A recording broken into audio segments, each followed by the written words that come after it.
Attention economic developers. The unspoken secret of our industry is that responding to RFIs is time-consuming and often feels like a waste. You need SiteHunt. Dane has harnessed AI to do the heavy lifting for you. SiteHunt builds detailed building and sites databases and generates instant RFI responses, transforming tedious tasks into winning opportunities. Stop wasting time and start winning more projects. Visit sitehunt.io today. SiteHunt, where AI meets economic development. Welcome to the Econ Dev Show. We explore the strategies, ideas, and insights that are driving economic development forward into the future. You'll hear new insights from passionate EDs about their successes and struggles. And you'll learn from attraction and retention experts about how to apply actionable strategies inside your EDO. We'll help take your organization, your community, and your career to the next level. Here's your host, Dane Carlson. Welcome back to the Econ Dev Show. Today we're here with David Fleming. David is the President and CEO of Rev Birmingham in Alabama. David, welcome to the show. Absolutely. Thank you for having me. So, Rev Birmingham, what is that? Rev Birmingham is a nonprofit organization with a mission to encourage and increase the vibrancy of downtown Birmingham and then other commercial historic business districts in the city, usually a neighborhood business district, but primarily focusing on the downtown of Birmingham for economic development, vibrancy, and growth. And for our listeners who aren't really familiar with Birmingham and maybe its history and its current and its condition, how would you describe it? Sure. Birmingham is a metro area of about 1.1 million people, so it is a thriving major city in the southeast, and it is a city that was really created for iron and steel. So it was an industrial city that transitioned a lot over the last 50 years into service economy and driven by healthcare and health tech, and the University of Alabama at Birmingham now, of course, we're known as one of the places where the battle for civil rights happened in the 1960s, and but we've certainly come a long way since the 1960s, and we embrace that history and the courage of that era as we carve out a future for us now. We're also really a culinary capital in the South, so if you want some of the best food in the country, you need to come to Birmingham. I have heard that, so that that message is somehow getting out, because I did have that in my mind. That's what I knew. Yeah. Right. So, and then Rev Birmingham describes itself as sort of a place-based economic development organization. And how would you differentiate that from, maybe traditional economic development? Yeah, well, traditional economic development is real important, but I think it's very focused on like job creation, winning projects, economic development projects that are job based, and sort of putting it wherever, largely in maybe like a greenfield type location. Whereas really place focused really zeroes in on a specific area of a city like a downtown. And so you have to think about more than just business recruitment and retention. You also have to think about the quality of the place. Is it clean and safe? Is it being marketed well? Is it does it got a good public realm and amenities like parks and things, and all of that is because they're all the building blocks that go together for a good quality of place. And even people in traditional economic development will tell you that today, where it used to be, economic development was really all about, do you have a cheap site, incentives, and good labor? Now, quality of place is critical for economic development decisions, because people are going to want to put their businesses or their operations in places where their employees and their workforce have a good quality of life. And so I would say that really place-focused organizations like ours have almost been ahead of the curve on that, because we've really been focusing on that. Absolutely. And it's kind of interesting, this whole idea of quality of place and, creating a vibrant commercial district. On one hand, we know exactly what you mean when you say we're creating a vibrant commercial district and have high quality of place. But on the other hand, it's kind of a fuzzy term. How do you sort of measure that? Mm-hmm. Well, first of all, I think I should probably define the way we define vibrant, because that's a word that gets tossed around a lot. And for us, vibrant means a place. It means where diverse people and authentic places meet or come together. So for us, an authentic place, we are very into historic preservation and quality of good design in the public realm. You want a great place, but if there are no people there, there really is no vibrancy. So we have to make sure we're designing places that attract people, business, residents, and hopefully a diverse array of people to come to the place. So really all our efforts, come together in those two ways. Knowing if we're having success, well, we certainly measure, do we have people in the place? We like to keep up with, are we growing our residents? Are we growing our businesses and our jobs? And are we growing our visitors? And those kinds of things really help us know that we are being successful in place vibrancy. Because if the numbers of people are going the opposite direction, then we know we've got something that's not going. And it's good that you mentioned authenticity, because thinking about sort of building a vibrant place or building a place that has quality of life, it seems like it could be, or it could evolve into sort of this cookie cutter operation wherein we're making sure we have these sort of building blocks that we need to make sure that people can have this high quality of life. So how do you balance that? And, do you have any stories about, things that have happened there in Birmingham where you've had to balance authenticity with improving the quality of life and the quality of place? Yeah, we obviously think a lot about our historic buildings, and for people that don't know, Birmingham actually has a wealth of historic buildings. We have a character that, buildings going all the way back to the 1890s and 1920s, and over 693 historic buildings in our downtown that are listed on the National Register. So, we really have to fight to keep those things, but let new things happen in ways that don't get rid of the old things. And we don't always win those battles, but I think that we have done a pretty good job of that and showing the value of that, creating incentives that help historic redevelopment. But beyond that, too, we really like to focus on our local businesses as much as we can and growing local flavor that way. A lot of our small business or business support really goes into more local businesses and trying to grow those businesses that we like to say, these are the businesses that make the city cool, make it interesting.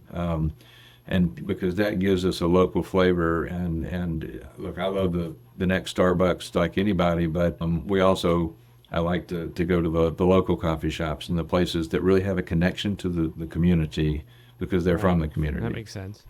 And what about, other broader sort of urban challenges that economic developers, especially in urban areas, but increasingly everywhere, are facing? Housing and, transportation and healthcare and childcare, all those kinds of things. Does your organization address those specifically, or are those just sort of ancillary pieces that, maybe you don't pick up? Yeah.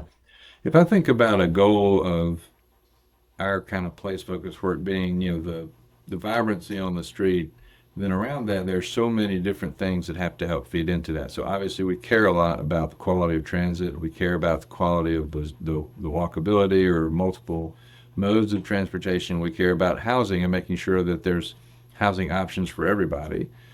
Some of those things we can more directly impact than others, but I'd say we're in the conversation at least trying to influence all of those things.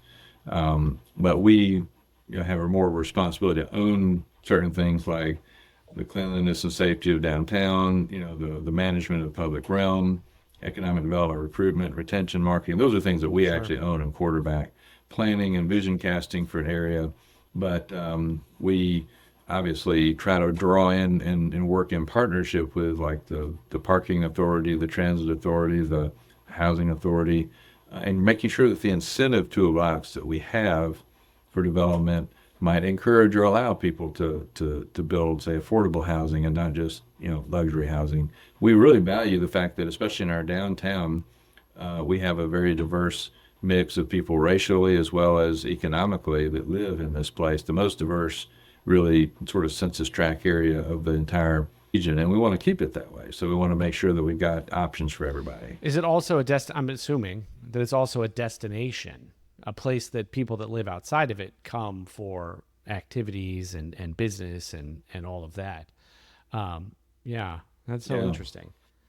Out- Outside of the people that actually live here and the people that come in to work, we had over 30 million visitors to downtown or visits to downtown last year. I mean, meaning, people that come, and some of those people may come from outside the metro area and come multiple times because they may be coming to go to the doctor or go to their lawyer or go to some business. But a lot of them are coming to eat at the great restaurants downtown or to go to a show or at one of the venues that we have. So, and over a third of those are people coming from more than 50 miles away, according to our data. So we do know that our downtown is a hub for visitors because of the entertainment options, but also the services that And are here. what's the population of just the downtown?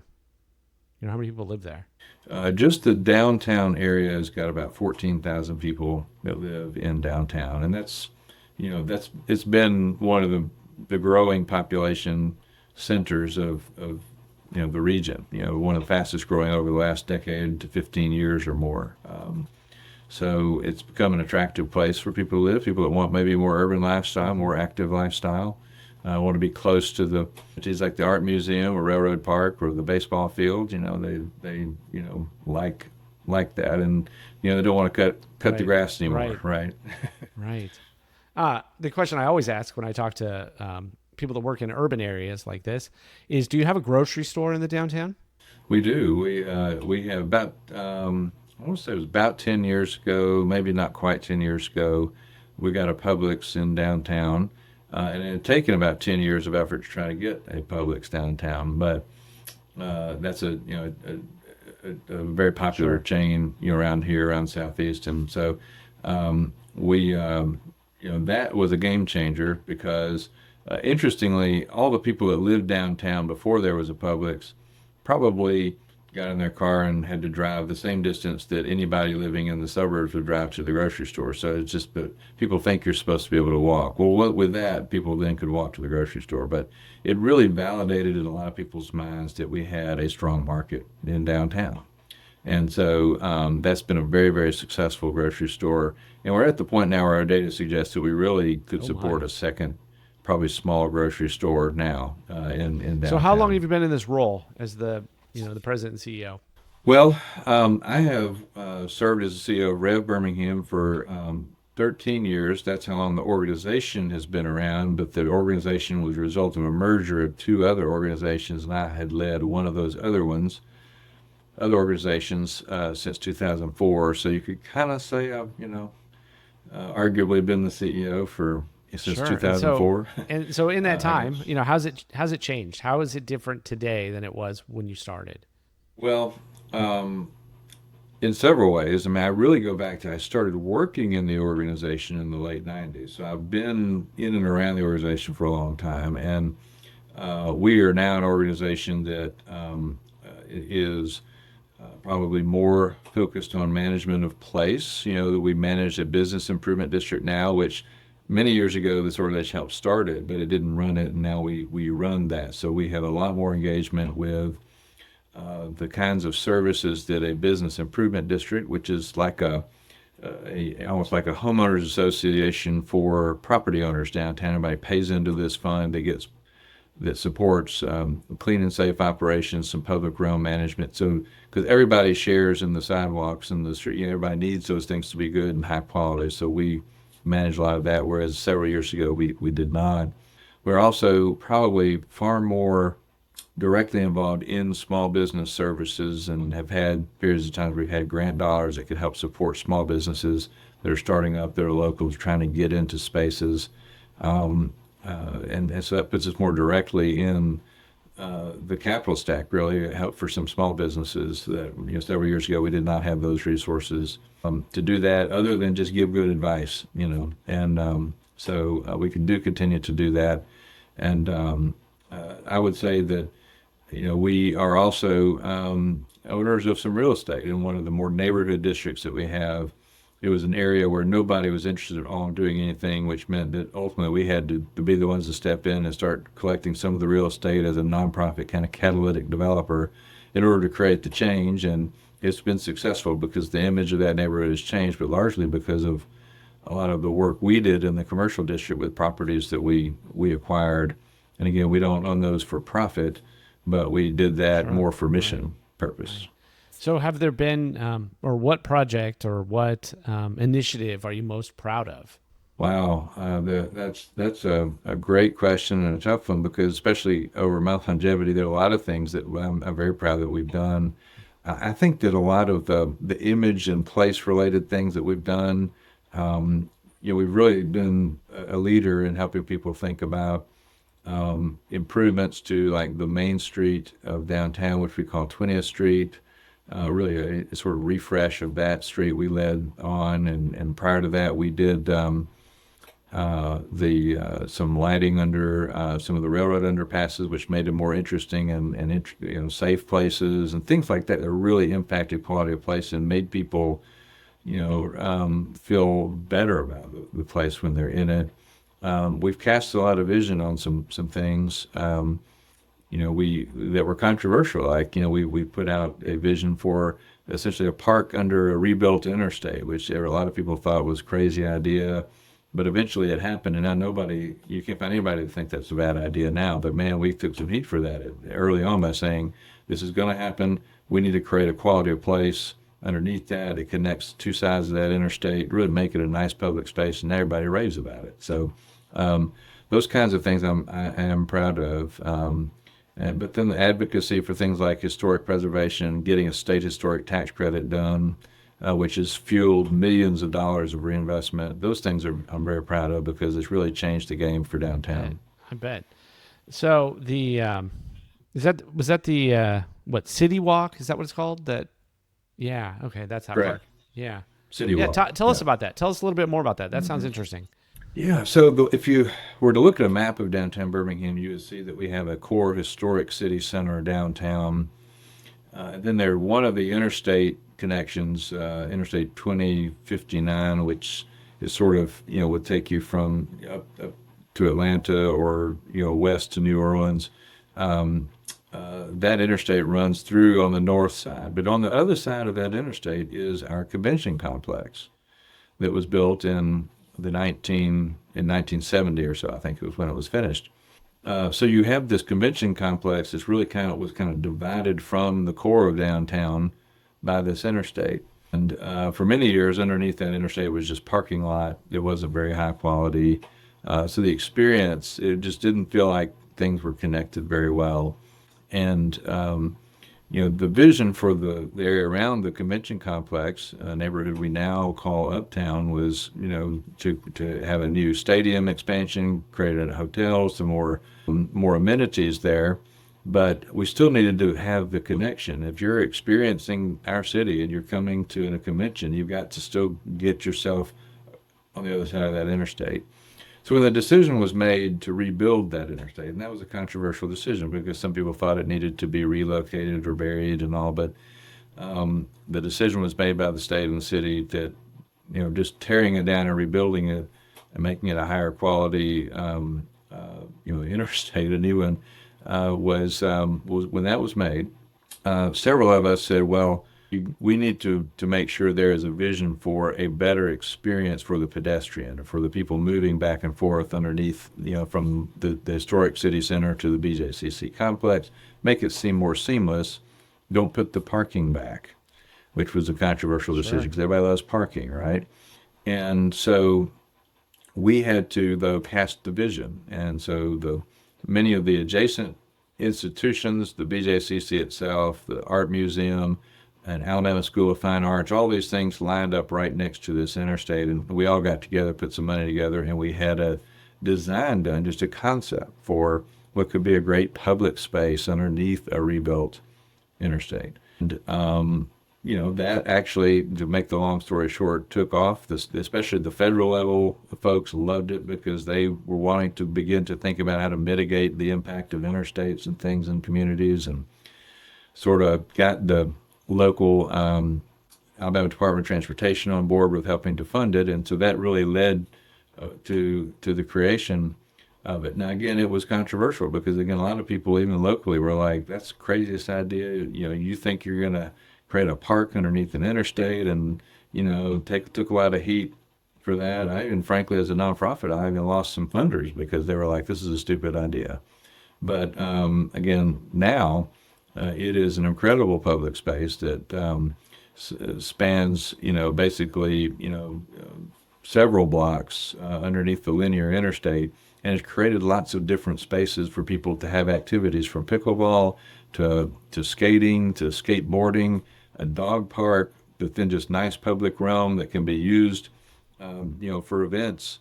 And like I said before, you can't find anybody that hates it now. I mean, it was well designed, and people that come to Birmingham. I've had people that I have run into in other parts of the country that when they realize I'm from Birmingham, maybe they had come for some event, and they said, "Oh, that City Walk is so cool." So it's become a real amenity, and a catalyst, I think, for a lot to come. Oh, that's such an interesting story. I always like hearing those. And then you're going to get a new amphitheater, right? That's the next thing that's coming. Very excited about that. That's the next great thing in that north of downtown area, and that area that we call uptown. Downtown has lots of different kind of neighborhoods within it, and so this uptown area is really the heart of a lot of the convention, entertainment, and big event kinds of things that go on, and being an outdoor amphitheater there. We're expecting this year. Our data suggests that once they get going, they'll have 31 shows this year when they open, and we know, and conservatively, at least 220,000 people will probably come. Some people will have a higher number they're predicting, but we like to be somewhat conservative. But we expect that at least that many people will be coming for events there that were not coming before, and it will be a very nice amphitheater venue that was part of a vision for further development of a sort of a community there with housing and commercial to come around it. But that's sort of the next piece of it, and it's on the side of an area that was an old hospital that closed many years ago, and this is really just urban redevelopment. It's just revisioning a place that needed to have a new vision, and this is a piece of that. And we know from experience when things like this happen, it really helps to change the game. When I guess it was about 15 years ago that we created a new park downtown, Railroad Park, and as a part of that came a new baseball field for our minor league baseball team, who had moved to the suburbs many years ago, but they wanted to move back to downtown and raise the value of the franchise by coming downtown. And all of a sudden, 600,000 people a year were coming downtown to go to baseball games over the summer and spring that were not coming before. And I know full well that helped change the mindset about downtown. So many people, because they came downtown and had a great experience, and like, man, this is cool. So I think we'll see more of that with this great amphitheater, the Coca-Cola amphitheater that's going to open this summer. So how'd you get into this? You've been doing this for 20 plus years now, but how did you end up doing this? Is this what you grew up wanting to be, or what? I don't know that anybody consciously grows up knowing they want to be an urban economic developer. It's something you kind of fall into because of other loves. I mean, I grew up in this area, and I do love my city and my community, and I've always seen its potential. But I also grew up as a guy that had an early interest in historic buildings, historic preservation. I always joke with people, some people are tree huggers. I'm a building hugger. So I really saw our downtown, our older parts of the cities with these great old buildings. At the time, many of them, were probably vacant or getting vacant. And it's like, we just got to come up with, reuse for these. And when you think about it, it really becomes an economic development problem. You have buildings that were obsolete from the original uses, so you have to think of what is a new use that makes sense. How do you drive a market that makes sense for that? So it kind of led me into this sort of place-based, really preservation-oriented economic development. And truthfully, I probably, as a young man, thought someday what I really wanted to be was a real estate developer working on historic buildings. But my path really made more sense as I got into it. To be this position where you're kind of in between the public and private sectors, and you're addressing the more public amenity side of things, and you're sort of pulling all these things together and trying to connect the dots to make good things happen. So that's how I got into it. It's not like I went to school and got a degree in urban economic development. I actually was a history major. But I was a political science minor, and there's a lot of politics in this job too. Absolutely, I can imagine. Yeah. Post-COVID, we've been hearing a lot about this back to work sort of phenomenon, and it keeps speeding up. And we're talking about, that people weren't in their offices anymore, and the impact that it was having on downtown. What's the impact been on downtown Birmingham on that? So we obviously had an impact like everyone. When COVID hit, we saw a dramatic drop in the daily presence of employees downtown, and that hurt us like everyone. Sure. Because small businesses that relied on people buying lunch and that sort of thing were impacted. The good news for downtown Birmingham is that over the last couple of decades, we had evolved from being a largely 9-to-5 job center to being a mixed-use district with, as we've already talked about, a lot of residential growth, a lot more growth in downtown restaurants and bars and other amenities and things like that. And so that allowed downtown recovery from COVID to be, to have a strong base from which to bounce. And if we had remained only a sort of single-use district in the office district, we would be in deep trouble. So the good news is we have UAB here, the University of Alabama at Birmingham is in our downtown, which is the largest employer in the state. And obviously a lot of people come for medical services and for school and employs a lot. I would say today, our recovery we look at just who is in downtown to work every day. Our daily presence of employees is up to 95% of what it was pre-COVID. But if you divide our downtown kind of in half, the southern half is dominated by UAB and the northern half by the sort of traditional office towers and, city and county government, that sort of thing. The south half is well over 100% in terms of employees back because, again, the employer like UAB, there still aren't too many people that do surgeries remotely. You can't really do that. You got to really be present to teach really effectively. And so, UAB, Children's Hospital, those things on the south side have brought back a more than full employment. Our north side is creeping back up. It's getting above 90% now of what it was. So that's a good sign for us. But really, the vibrancy of our city, if you're in downtown, is probably more vibrant feeling, especially on the north side. In the evening when people are coming out to the great restaurants and bars and things, and the residents are back in their lofts and they're walking their dogs and that sort of thing. So it's kind of interesting because people that maybe worked in the downtown in the 80s and 90s, they knew that the sidewalks rolled up at 5 o'clock, right? Well, it's kind of the opposite of that now in terms of the way it feels. So interesting. Well, David, this has been great. If any of our listeners want to learn more or reach out to you, what's the best way for them to do that? Well, we have a website at revbirmingham.org, and you can find contact information for me there and people on my team.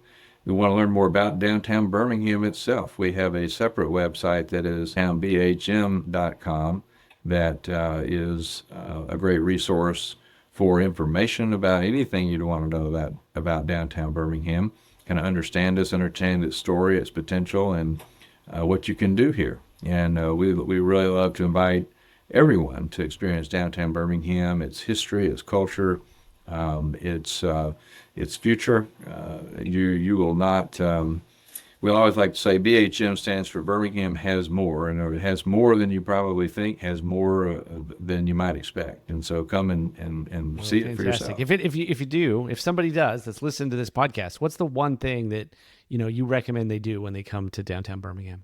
Well, I think experiencing history is important. Our Civil Rights Museum, our Schloss Furnace Museum, those things are really important, but really, I would say eat. Come and eat, because there are lots of great restaurants, James Beard award-winning restaurants in downtown Birmingham. Well, David, thank you so much for doing this today. I really appreciate it. Very glad to be with you. You've been listening to the Econ Dev Show with Dane Carlson. If you're an economic developer who never stops learning, for more expert strategies, fresh insights, and new ideas to take your career, organization, and your community to the next level, visit us on the web at econdevshow.com.